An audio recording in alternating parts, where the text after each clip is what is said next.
అమ్మోరు రాత్రి 7:30 మీ ఈటీవీలో.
ఇవి రోజు మధ్యాహ్నం భోజనం తర్వాత వేసుకోవాలి. ఇవి మార్నింగ్ నైట్ వేసుకోవాలి. ఓకే. డిశ్చార్జ్ అయ్యాక వాడడం మొదలు పెట్టండి. ఊరికి వెళ్ళాలా? అదేంటి అలా అడుగుతున్నావు? ఊరు వెళ్లకుండా ఇక్కడే ఉండిపోతారా ఏంటి? వెళ్ళాలి వెళ్ళాలి వెళ్ళాలి.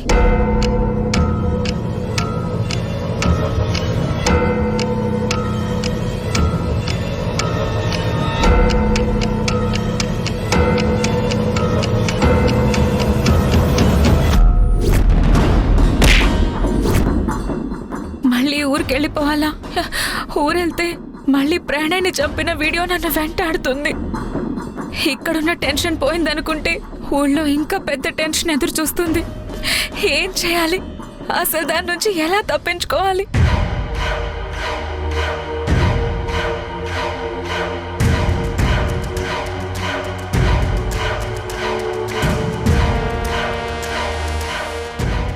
ఏంటి సరైనా అంత డీప్ గా ఆలోచిస్తున్నావు? ఏం లేదక్క, ఏం లేదు. ఏంటి మనం హాస్పిటల్ బిల్ ఎలా కట్టాలా అని టెన్షన్ పడుతున్నావా? ఏం కంగారు పడుకు. ఈ హాస్పిటల్ ఓనర్ జయసింహ గారికి ఫ్రెండ్ అంట. బిల్ సంగతి వాళ్ళు మాట్లాడుకుంటామన్నారు. పిల్లలక్కడ ఎలా ఉన్నారు ఏమిటో?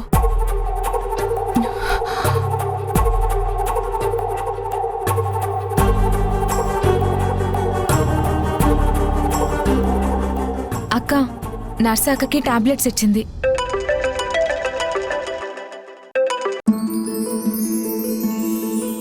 అమ్మా. ఏమ్మా, అక్కకి ఎలా ఉంది? బానే ఉందమ్మా. డాక్టర్ గారు రేపు డిశ్చార్జ్ చేస్తామని చెప్పారు. చరణ్ గారికి ఎలా ఉంది? బాగానే ఉన్నారమ్మా. సరే. అమ్మా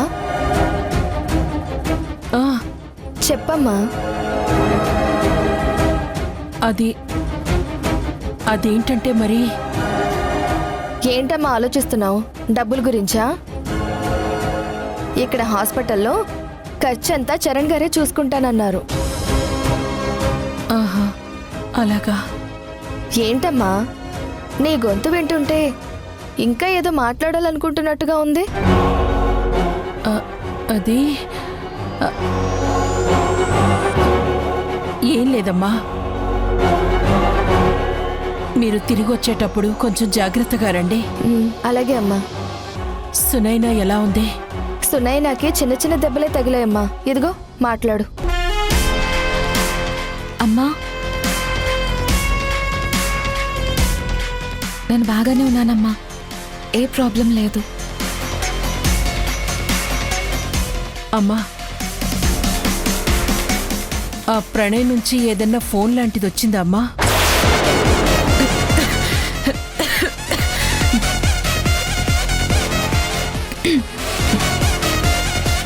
ఏమ్మా, ఏమైంది సునైనా? అబ్బే ఏం లేదమ్మా, అనుకోకుండా ఏదో పొలమారినట్టు అనిపిస్తేను. ఆహా, అదే ప్రణయ్ నుంచి.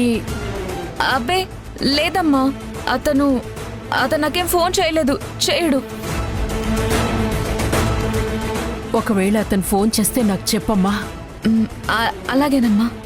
సరేనమ్మా, ఉంటాను.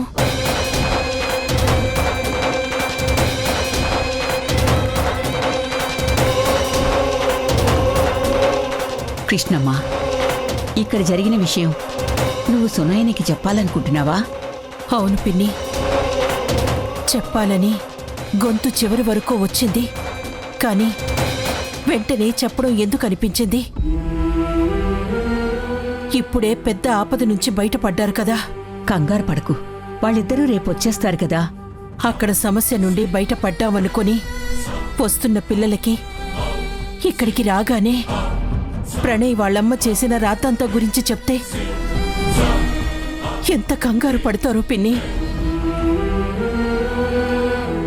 సరే, నేను టాబ్లెట్స్ ఇచ్చేసి వస్తాను.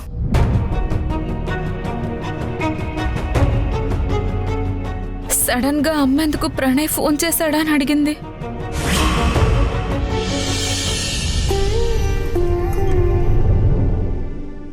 సిస్టర్, ఇంకా సెలైన్ ఎక్కిస్తున్నారేంటి? యాంటీబయాటిక్స్ ఎక్కించాలండి. మీరు రేపు డిశ్చార్జ్ అవుతున్నారు కదా, అప్పటి వరకు ఈ కోర్స్ కంటిన్యూ అవుతుంది. వారాహికి కూడానా? అవును, ఇంతకీ వారాహికి ఎలా ఉంది? ప్రస్తుతం డీప్ స్లీప్లో ఉంది, కండిషన్లోనే ఉంది.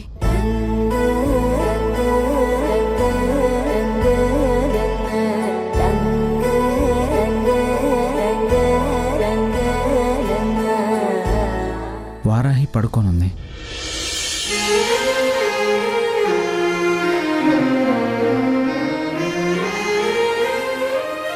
ఇప్పుడు వెళ్ళి కాసేపు తన దగ్గర కూర్చుంటే తనివి తీరా చూసుకోవచ్చు కదా.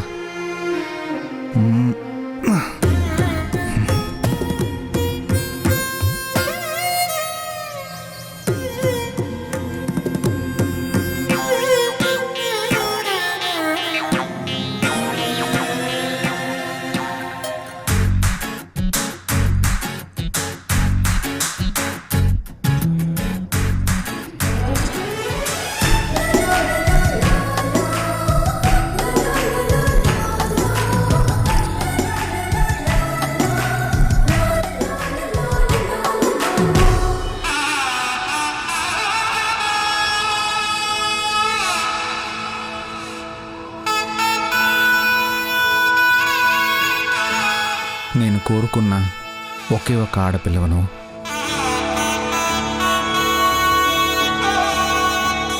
నా జీవితంలోకి రావడానికి అంగీకరించట్లేదు. వచ్చే వరకు నా నిరీక్షణ ఇలాగే కొనసాగుతుంది.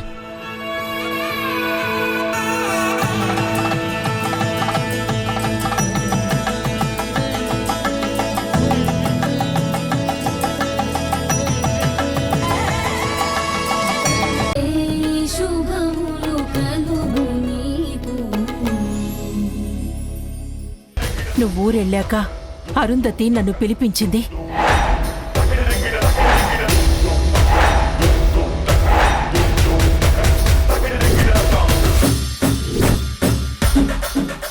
నేను హాసినిని అడిగితే నా మీద విరుచుకుపడిపోయింది.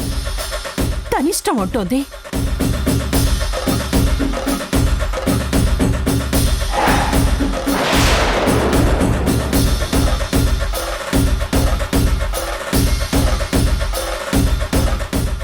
ఈ విషయం నీతో చెప్పాలని నీకు ఫోన్ చేశాను. ఇంతలో ఇదంతా జరిగిపోయింది. అంతేకాదు వారాహి, మీరక్కడ ప్రమాదంలో ఇరుక్కున్న వెంటనే ఇక్కడ ఇంకొక పెద్ద ప్రమాదం వచ్చింది.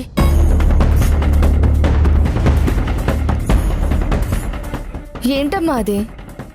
ప్రణయ్ వాళ్ళ అమ్మొచ్చి పెద్ద గొడవ చేసి వెళ్ళింది.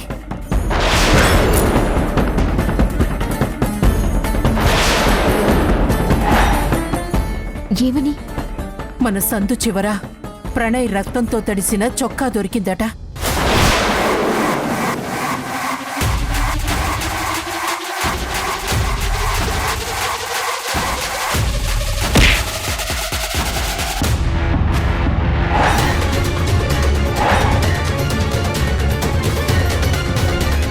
అది మన సునైనే అక్కడ పడేసిందని, మన సునైనే ప్రణయ్ని ఏదో చేసిందని నోటికొచ్చినట్టు ఏదేదో మాట్లాడేసింది.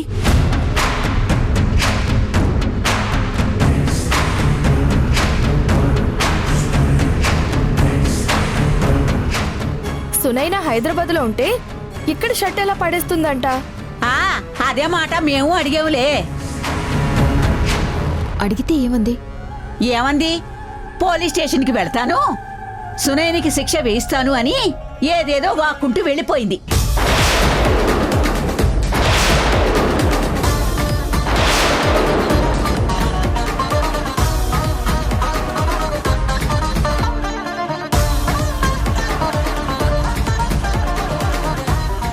పిన్ని, ఎందుకిలా వారాహి మీద కోప్పడతావు? నేను ఇలాగే మాట్లాడతాను అంతే.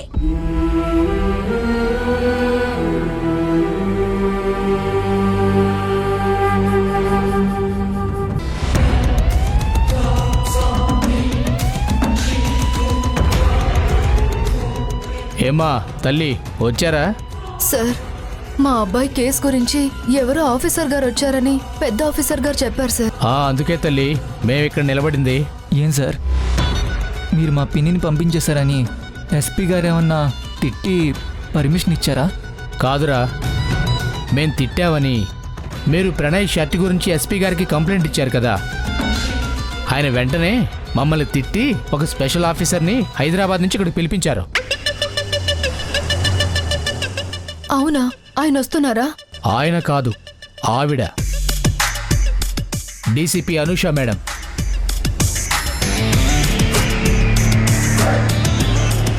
హైదరాబాదులో ఏసీపీగా ఉన్న ఆవిడ్ని డీసీపీగా ఇక్కడికి పంపించారు. ఆవిడ కాసేపట్లో ఇక్కడికి వస్తున్నారు.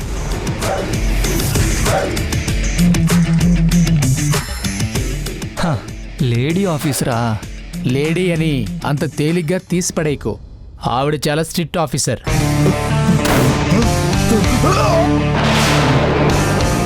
చాలా స్పీడ్. ఏదైనా కేసు టేకప్ చేస్తే చాలా ఫాస్ట్గా కేసు మూలాల్ని బయటికి లాగేస్తుందని పేరుంది ఆ మేడంకి.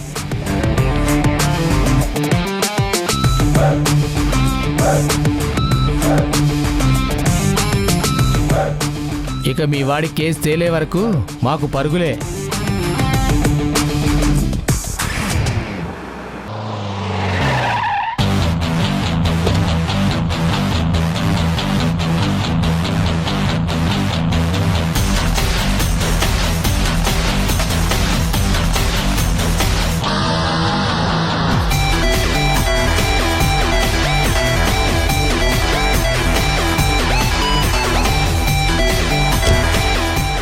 Welcome to Eluru madam.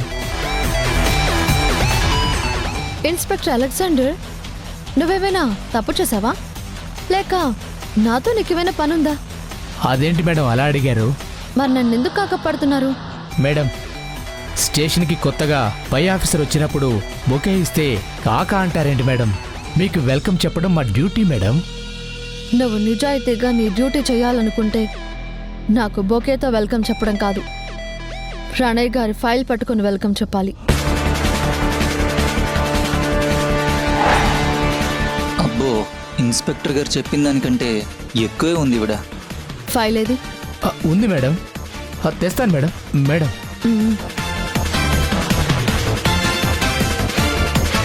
పట్టుకో, తొందరగా వెళ్ళి ఫైల్ తీసుకురా. మేడం నమస్కారం, నా పేరు సరోజ, నేను ప్రణయ్ తల్లిని. నా కొడుకు కనిపించట్లేదని నేనే పెద్ద ఆఫీసర్ గారికి మొరపెట్టుకున్నాను. ఓకే, ఎంక్వైరీ చేశాక మిమ్మల్ని పిలుస్తాను. ఇప్పుడు ప్రణయ్ మిస్ అయిన లొకేషన్కి వెళ్దాం. Let's go. సరే మేడం. చెప్పానా మేడం వస్తే మాకు పరుగులేని?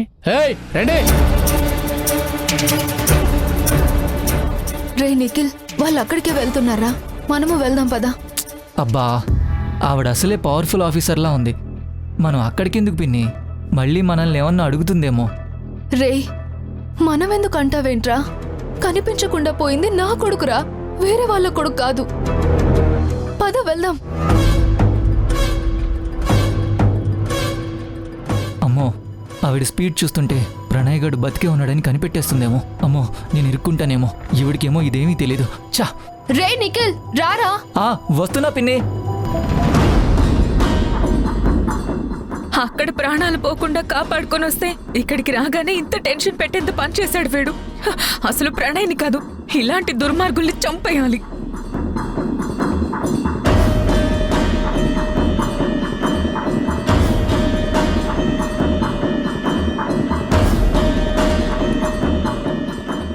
వారాహి, ఈ పనులన్నీ నీకెందుకమ్మా? 4 రోజుల పాటు నువ్వే పని చెయ్యొద్దు. జరిగింది పిసరంతైతే నువ్వు దాన్ని కొండంత చేయకు.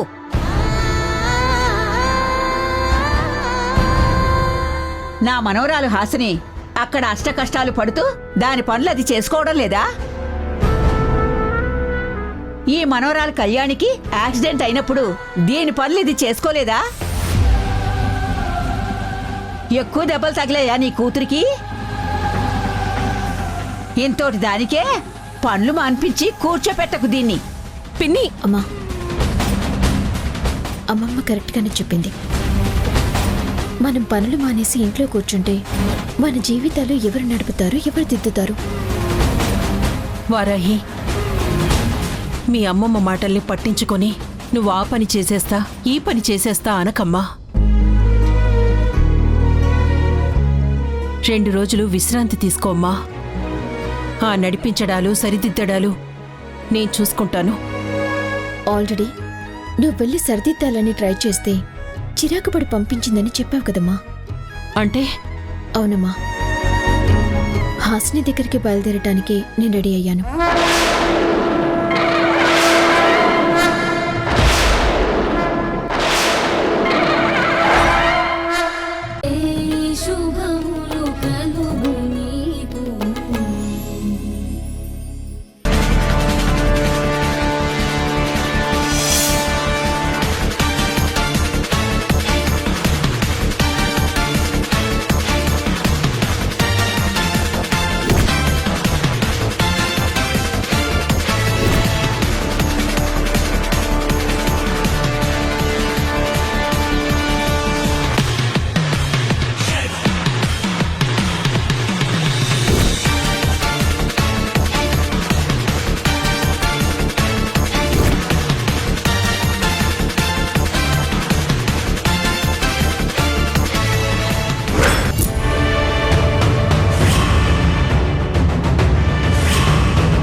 అలెగ్జాండర్,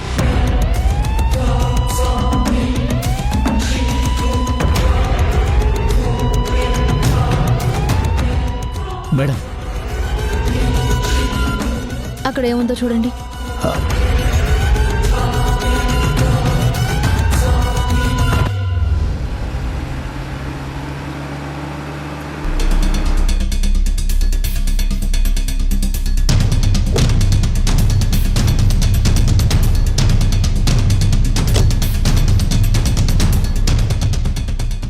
రండి రండి రండి, కూర్చోండి. లక్ష్మి, లాయర్ గారు వచ్చారు, కాఫీ తీసుకురా.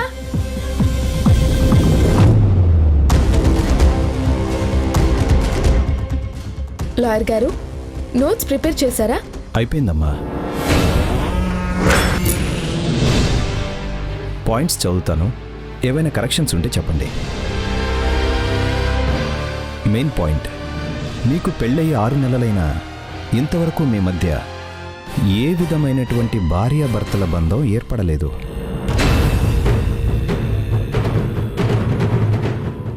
శారీరకంగా, మానసికంగా మీ ఇద్దరి మధ్య దూరం అలాగే ఉంది. తర్వాత ఈ ఇంట్లో నీకు కొంచెం కూడా ఫ్రీడమ్ లేదు. నిన్ను ఏమాత్రం గౌరవం లేకుండా చాలా తక్కువగా చూస్తున్నారు.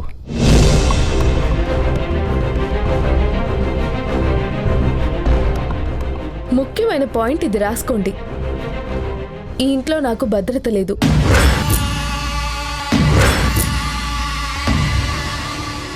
నాకు అమ్మవారు పోసి తీవ్రమైన జ్వరం వస్తే కనీసం ఒక్కరు కూడా పట్టించుకోలేదు. నన్ను అలా వదిలేసి నన్ను కన్న వాళ్ళని పంపించారు. వాళ్ళు వచ్చే వరకు కనీసం నా వంక చూసేవాళ్ళు కూడా లేరు.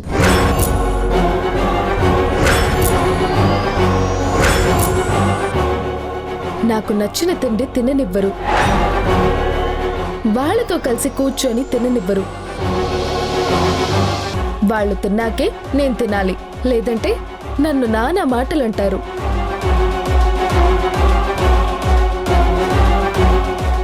లాస్ట్గా ఇంకొక ముఖ్యమైన పాయింట్. నా మెళ్ళలో తాళి కట్టిన మనిషి నా మీద చేయి చేసుకున్నాడు. ఏయ్, తర్వాత నువ్వు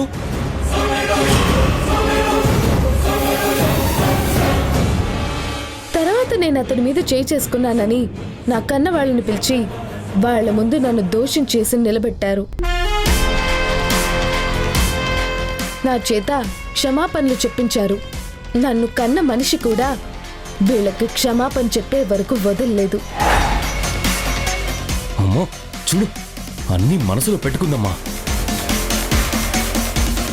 ఏ ఒక్కటి వదలట్లేదు. తనను ఎన్నైనా పెట్టుకుని విక్కి, మనం కూడా ఎదురు కేసులు వేద్దాం. తను చేసిన వాటితో పాటు కొన్ని చెయ్యనివి కూడా యాడ్ చేసేద్దాం. లాయర్ గారు, వీళ్ళేదో యాడ్ చేసి మరీ కేసు వేస్తారంట. వీళ్ళు కేసు వేశాక నేను కూడా కొన్ని యాడ్ చేసి కేసు వేయచ్చా?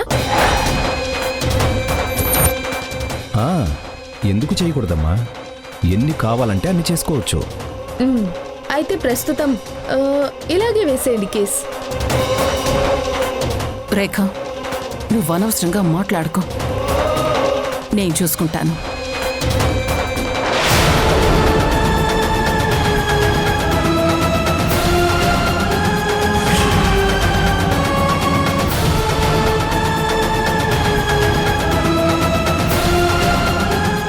అబ్బా, ఇప్పుడు ఈవిడ గారు ఎందుకు వచ్చింది?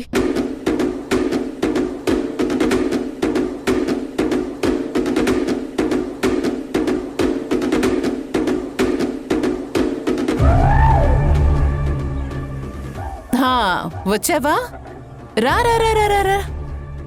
డబ్బు కోసం ఊరు వెళ్ళారంట కదా, తీసుకొచ్చావా?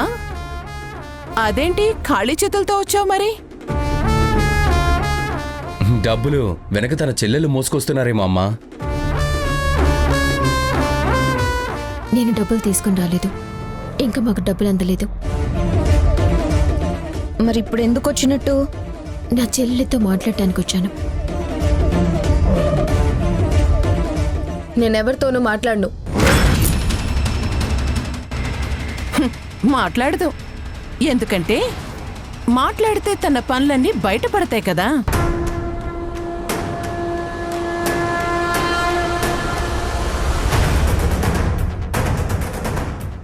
హాసిని, ఈ లాయర్ గారు ఎందుకు వచ్చారు?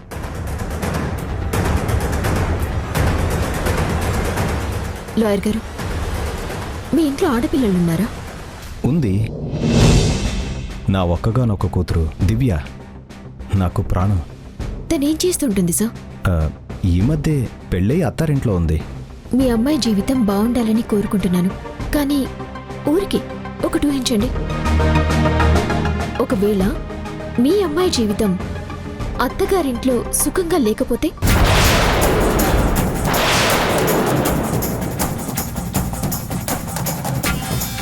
ఒకవేళ తనను బాగా చూసుకోకపోతే?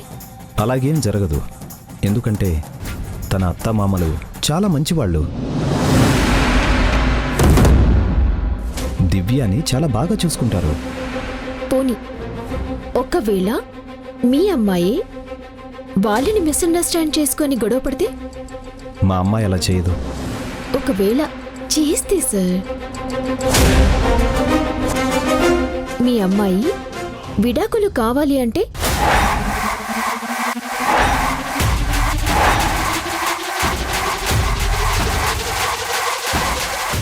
వెనక ముందు ఆలోచించకుండా విడాకులు ఇప్పించేస్తారా? చెప్పండి.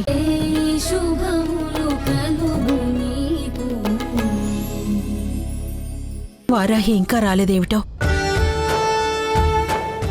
అదిగో వస్తుంది. ఇంకా నా మనవరాలి మీద ఏదేదో చెప్తుంది, వినండి. వారాహి, ఏమందమ్మా హాసిని? ఎంత చెప్పినా అస్సలు ఒప్పుకోవట్లేదమ్మా. మన మాట వినటానికి కూడా ఇష్టపడట్లేదు.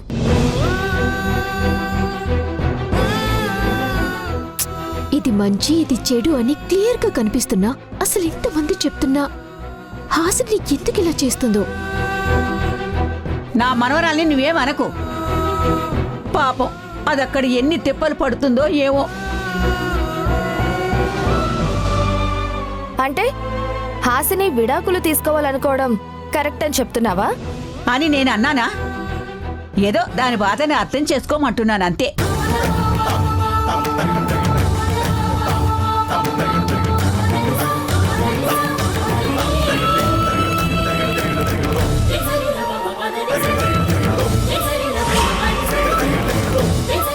సునైనా, నియమాలు నేల మీద పడితే ముక్కలైపోతాయి.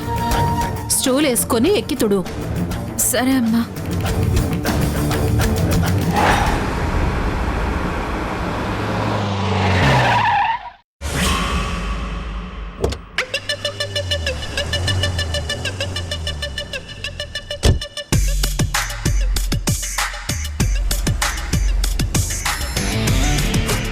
పోలీసులేంటి మన ఇంటికి వస్తున్నారు?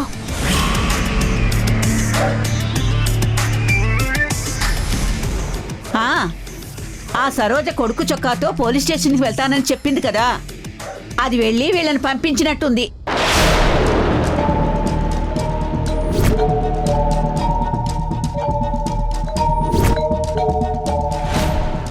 ఇదే మేడం ఇల్లు.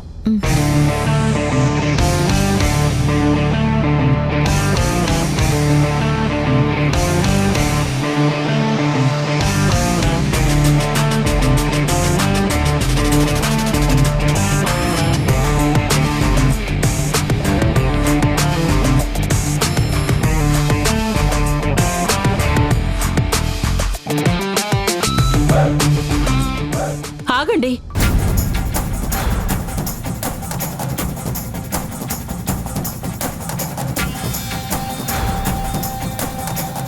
సార్, ఈ ఇంట్లోకి మగవాళ్ళు రాకూడదని మీకు తెలుసు కదా?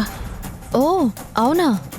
అవును మేడం, ఈ ఇంట్లో వాళ్ళు నియమాలు పెట్టుకుని బతుకుతున్నారు, రైట్? Yes madam. అయినో. ఓకే, మీరు ఇక్కడే ఉండండి. Okay madam. పదండి.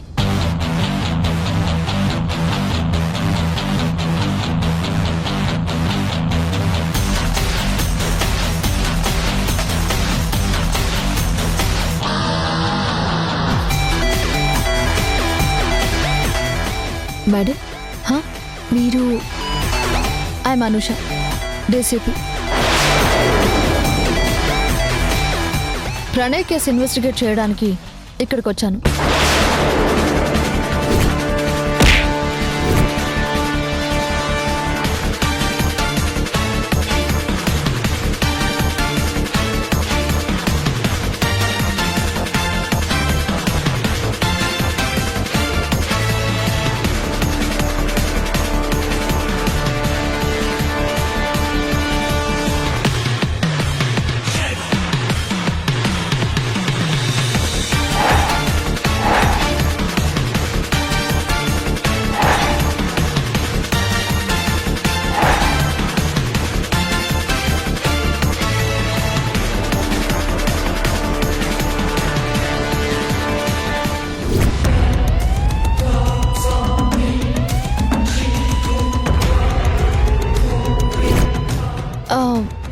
నువ్వు సునైనా? హైదరాబాద్లో ఆర్గన్ మాఫియా మమ్మల్ని పట్టుకుంటే యా ఐ నో. అంటే ఆ కేసులో ఉన్న విక్టిమ్స్ ఈ కేసులో సస్పెక్ట్స్ అన్నమాట.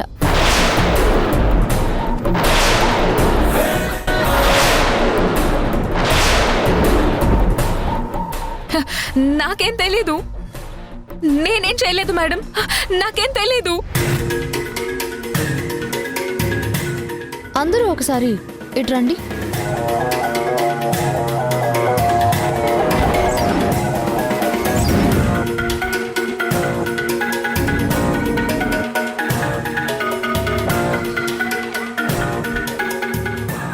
మీ ఇంట్లో ఎంతమంది ఈ నియమాలని నమ్ముతారు? అందరం నమ్ముతున్నాం కాబట్టే గోడ మీద రాసుకున్నాం. ఆఫీసర్ అమ్మా, నిజమా? అంటే అందరూ ఇది ఫాలో అవుతారన్నమాట. అవును ఆఫీసర్ గారు, ఆ నియమాలని మేమంతా మనస్ఫూర్తిగా నమ్ముతాం, ఆచరిస్తాం. ఓ, ఇందులో మీ మొదటి నియమం మగవాళ్ళని నమ్మకూడదు.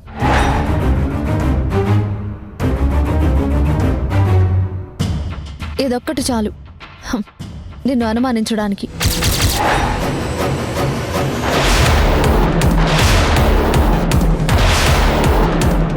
మేడం, యువర్ కళ్యాణి, పోలీస్ అవ్వాలని కోరిక. చాలా హార్డ్ వర్క్ చేశావు. బట్ ఇలాంటి నేరం జరిగిందన్న ఆరోపణలున్న మనిషికి నువ్వు అక్కవయ్యావనుకో, నీ కోరిక ఏమవుతుందో. కానీ మేడం, మా సునైన చాలా ఇన్నోసెంట్. యాయా ఐ నో. బట్ మగవాళ్ళని నమ్మకూడదన్న రూల్ ఉన్న మనిషి ఒక మగవాడి దగ్గర పనిచేసింది.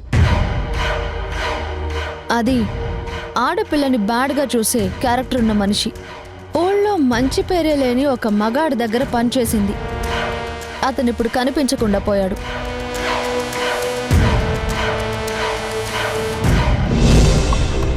బ్లడ్తో ఉన్న అతని షర్ట్ దొరికింది. అయినా సునైనని అనుమానించకూడదంటున్నారా? కానీ సునైనకి ఎదుటి వాళ్ళతో మాట్లాడడం అంటేనే చాలా భయం. అలాంటి మనిషి ఎవరినో ఏదో చేస్తుందంటే మీరెవరూ మగవాళ్ళని ఇంట్లోకి రానివ్వరు కదా? అంటే ఈ ఇంట్లోకి ఎప్పుడు ఏ మగవాడు అడుగు పెట్టలేదా? పెట్టారు మేడం. ఈ ఇంటి అల్లుడు. అతను కాకుండా ఇంకే మగాడు రాలేదా? రాలేదు. మీరు వద్దంటే వస్తామని డేర్ చేస్తున్న మగవాళ్లే లేరా? ఎందుకు లేరు? ఓసారి ఓ నలుగురు రౌడీ వెధవలు మా ఇంట్లోకి రావాలని చాలా ప్రయత్నించారు. వాళ్ళందర్నీ మేమందరం కలిసి చితక్కొట్టి పంపించేశాం. అందరూ అంటే సునైన కూడానా? ఎందుకు లేదు? సునైన కూడా వాళ్ళని బండకేసి బాధేసింది. అప్పుడు మా ఐదుగురితో పాటు మా హాసిని కూడా ఇక్కడే ఉందిలే. ఆ రోజు రౌడీలని కొట్టగలిగిన మనిషి ఈ రోజు కొన్ని కొట్టలేదా?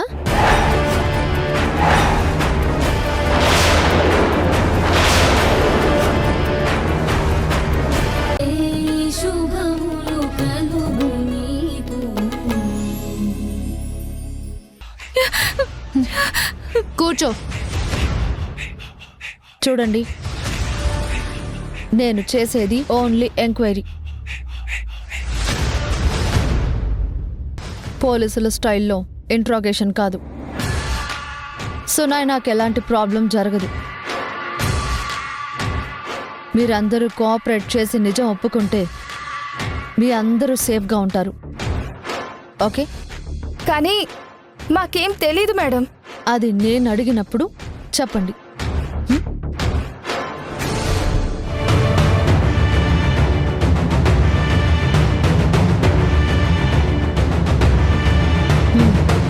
చెప్పు, ప్రణయ్ ఏం చేశావు? నిజంగా నాకేం తెలీదు మేడం.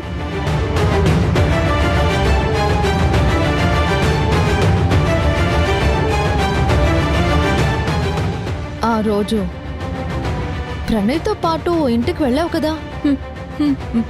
వెళ్ళాను మేడం. అక్కడ అతను నిన్ను ఏం చేశాడు? నన్ను ఏం చేశాడు? నన్ను పెళ్లి మండపం ఎలా డిజైన్ చేస్తే బాగుంటుంది అని అడిగాడు. నేను అడిగేది అతని బిజినెస్ గురించి కాదు, మీ ఇద్దరి మధ్య జరిగిన ఫిజిక్స్ గురించి.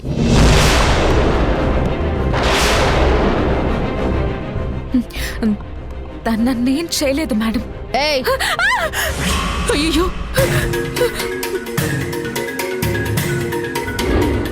చెప్పు, ఏం చేశాడు? ఏం జరిగింది? చెప్పు.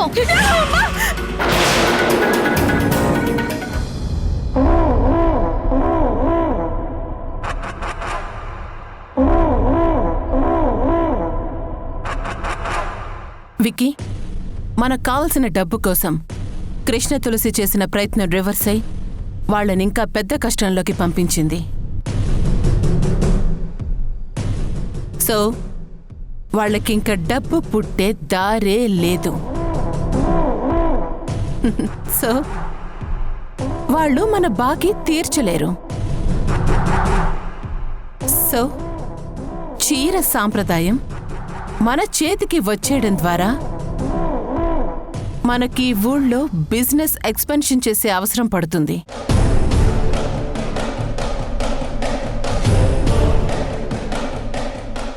అందుకే నువ్వు ఇమ్మీడియట్గా దానికి సంబంధించిన బ్యాక్గ్రౌండ్ వర్క్ చేసి రెడీగా ఉంచాలి. అలాగేనమ్మా.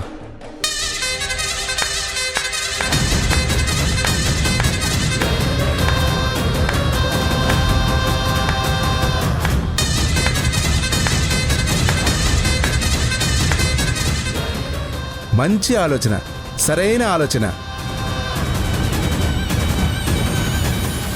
నిజమే, ఎవరైనా గొప్పవాళ్ళు ఊరికే అయిపోరు.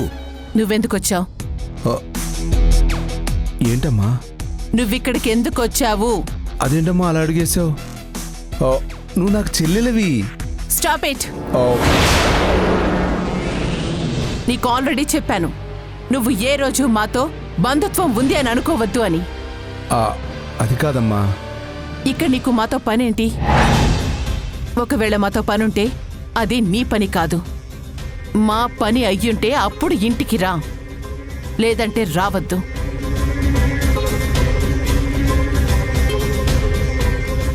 నీకు ఖాళీ ఉన్నప్పుడు సరదాగా ఇంటికొచ్చి కూర్చోడానికి ఇదేవి నీ ఇంటి రోడ్లో ఉన్న లైబ్రరీ కాదు. లైబ్రరీలు కూడా టైమింగ్స్ ఉంటాయమ్మా.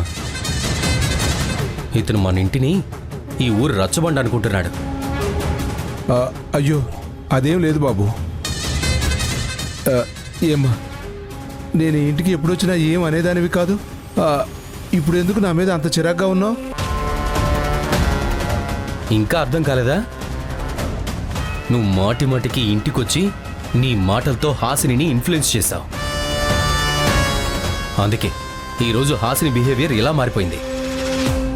నువ్వు నాతో ఎప్పుడు మా అమ్మ గురించి ఏదో ఒకటి చెప్తూ ఉండేవాడు కదా, అందుకే నాకు వాళ్ళ గురించి ఓ ఐడియా వచ్చింది. ఏం చేయాలో కూడా క్లారిటీ వచ్చింది. ఆ క్లారిటీతోనే నేను డివోర్స్కి అప్లై చేస్తున్నాను. ఓ అదా విషయం. అమ్మా అరుంధతి, సారీ అమ్మా, చాలా చాలా సారీ అమ్మా. నేను హాసిన్తో మాట్లాడడం వల్లే తను మారిపోయి విక్కీ బాబుకు విడాకులు ఇచ్చేయడానికి రెడీ అయిపోయిందని మీరు అనుకుంటున్నారు కదా. ఓకే, నేను చేసిన తప్పు అనుకుంటున్నారు మీరు, కానీ ఆ తప్పు నేను సరిదిద్దుకుంటాను. అవునమ్మా, మీరు తప్పన్నా కూడా నేను దులిపేసుకుని ఎలా వెళ్ళిపోతాను? మీరు వెళ్ళిపోమన్నా కూడా నేను వెళ్ళిపోను. రావద్దంటే నేను రాకుండా ఉంటానా? రాకుండా ఉండను. మీరు చీ అన్నా తూ అన్నా వస్తూనే ఉంటాను. మీరు తప్పన్నదాన్ని నేను కరెక్ట్ చేసుకుంటానమ్మా. ఎందుకంటే ఈ ఇంటికి దూరం అయితే మాకే నష్టం కదా. మీకు నాకు శత్రువు ఆ కృష్ణమ్మే. నేనేం చేసినా ఓ కృష్ణమ్మని తొక్కడానికే చేస్తాను.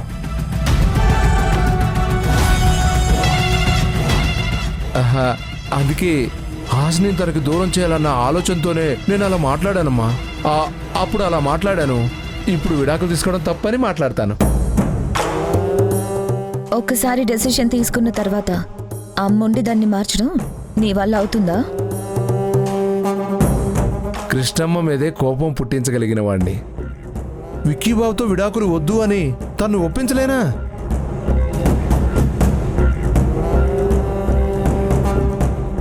అయితే ఒప్పించు, అదిగో వస్తుంది.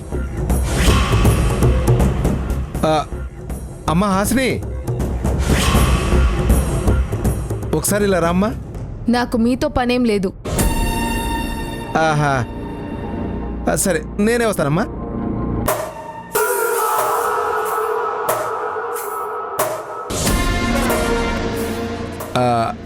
అది తండ్రిగా నేనెప్పుడు నిన్ను తప్పుదారి పట్టించాలనుకోను. నువ్వు విడాకులు ఇస్తానంటున్నావు అంటే ఏంటమ్మా? దానివల్ల వీళ్ళ పరువు మొత్తం పోతుంది.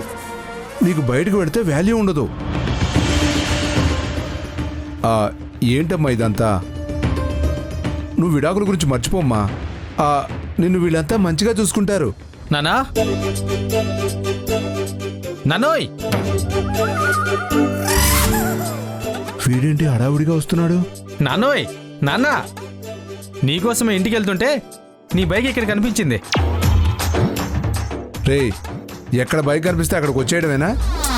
అది కాదు నాన్న, అనుష అనే గట్టి పోలీస్ ఆఫీసరు మన ఊరికి వచ్చిందంట. రే, నువ్వు టెన్షన్ పడకరా. ఎంత గట్టి ఆఫీసర్ వచ్చినా మన బైక్ తీసుకెళ్ళలేదు. ఎందుకంటే మన దగ్గర అన్ని పేపర్లు ఉన్నాయి. అబ్బా, ఆవిడొచ్చింది పాత ఇనుప సామాన్లకి వేసుకోవాల్సిన నీ బైక్ తీసుకెళ్ళడానికి కాదు. వచ్చిన వెంటనే కృష్ణమ్మని కుటుంబంతో సహా అరెస్ట్ చేసి తీసుకెళ్ళిందని చెప్తున్నాను.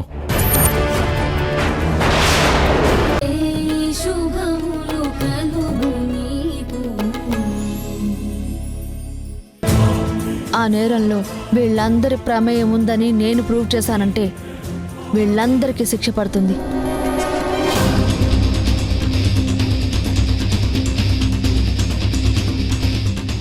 మీరిలా బెదిరించి మీరు నేరం చేస్తున్నారు ఆఫీసర్.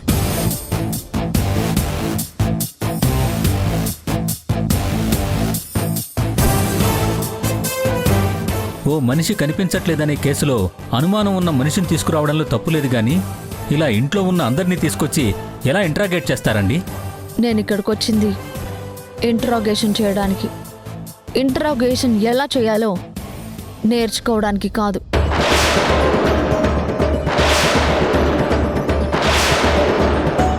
మీ పోలీసులు పట్టుకోలేని ఆర్గానిక్ మాఫియా మెయిన్ పిల్లర్ని మేం పట్టించాం. అందుకు మీరు ఇక్కడికి వచ్చి వారాహికి ఇచ్చే గిఫ్ట్ ఇదేనా మేడం? ఒక నేరం బయట పెట్టారు అని ఇంకో నేరం దాచిపెట్టచ్చు అనుకుంటున్నారా? మేము ఏ నేరము దాచిపెట్టలేదు. నిజంగా మా చెల్లి నేరం చేస్తే మేమే అది బయట పెడతాం.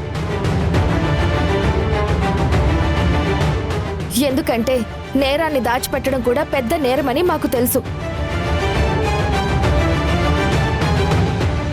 మీకు సరైన ప్రూఫ్స్ దొరకకుండా అందరినీ స్టేషన్లో పెట్టి భయపెట్టి బలవంతంగా నేరం ఒప్పించలేరు. చూడు మిస్టర్, నాకు ఈ కేసుకి సంబంధించిన ఎవరినైనా విచారించే అధికారం ఉంది. ఆ పర్మిషన్తోనే నేను ఈ కేసు టేకప్ చేశాను. అలా అని మా అందరినీ టార్చర్ చేస్తారా మేడం? అలా అయితే మీ చెల్లెల్ని నిజం ఒప్పుకోమను.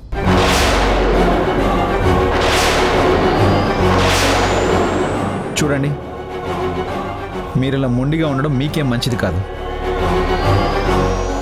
ఈ ఊళ్ళో కృష్ణమ్మ గారి కుటుంబానికి చాలా గౌరవం, మర్యాద ఉన్నాయి.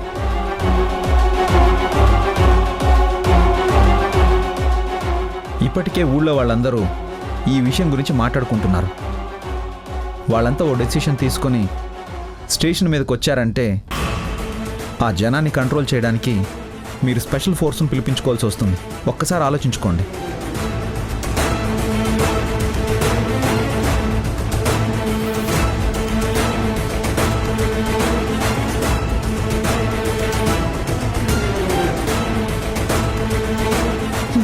ఆల్ రైట్, మీరందరూ వెళ్ళిపోవచ్చు ఎక్సెప్ట్ సునైనా.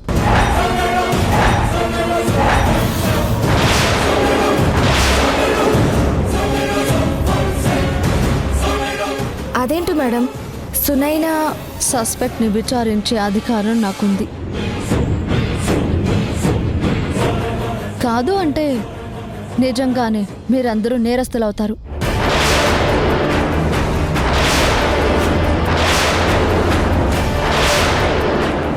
ఈ విషయంలో మీరు కోర్టుకు వెళ్ళినా గెలవలేరు.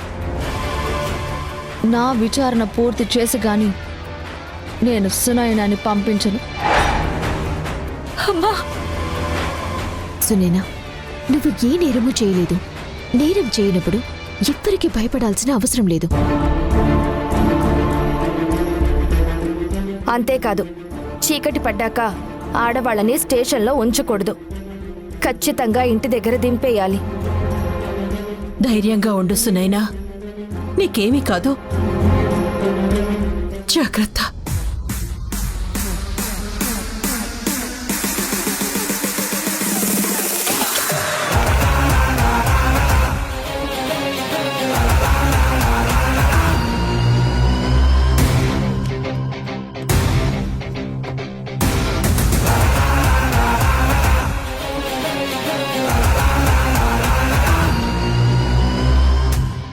కానిస్టేబుల్స్,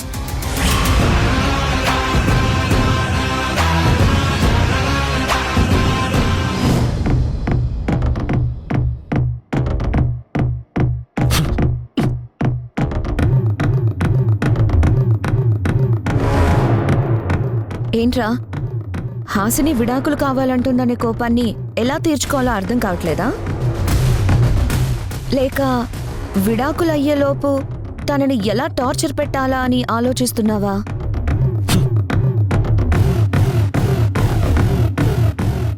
హాసిని టార్చర్ పెట్టడం గురించి కాదు, అమ్మ పరువు కాపాడడం గురించి ఆలోచిస్తున్నాను. హాసిని చిన్నదే కాబట్టి చాలా ఈజీగా విడాకులు తీసుకొని వెళ్ళిపోతానంటుంది. కానీ దానివల్ల ఎంతో రెప్యుటేషన్ ఉన్న మన ఫ్యామిలీ పరువు ఏమైపోతుందనే ఆలోచన వస్తే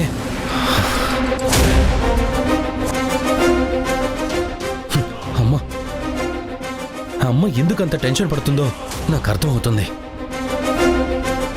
అది కాక నేను చేసిన పని వల్లే మన ఫ్యామిలీ మొత్తం రాజస్థాన్ నుంచి ఏలూరు షిఫ్ట్ అవ్వాల్సి వచ్చింది. నేను ఈ ఊర్లో బిజినెస్ పెట్టాలని అనుకోకపోయి ఉంటే అక్కడ అమ్మ చాలా ప్రశాంతంగా ఉండేది.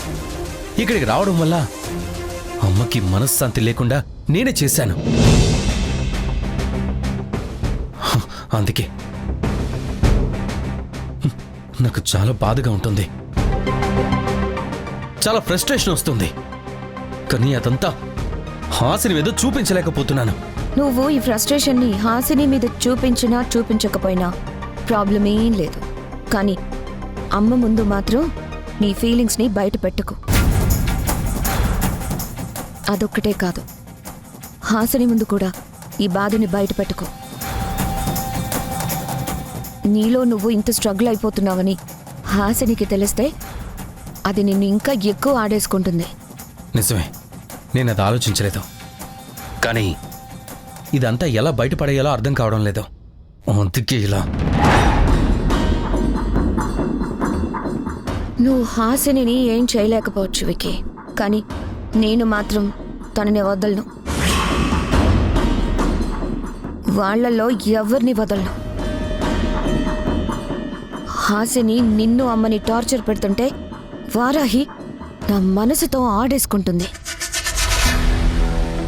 నా ప్రేమని నాకు దక్కనివ్వట్లేదు. వదలను. వాళ్ళని ఎంత దూరం తీసుకెళ్తానో వాళ్ళ ఊహకు కూడా అందదు.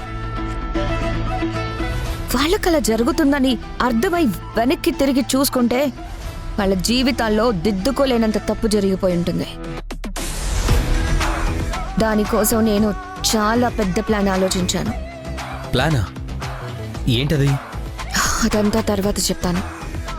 ఇప్పుడే ఆ ప్లాన్ అమలు చేయడానికి బ్యాక్గ్రౌండ్ రెడీ చేస్తున్నాను. అదంతా అయ్యాక అప్పుడు చెప్తాను మీకు. ఈ దెబ్బకి పునాది పీకేసిన ఇల్లులో అయిపోతుంది కృష్ణ తులసి ఇల్లు.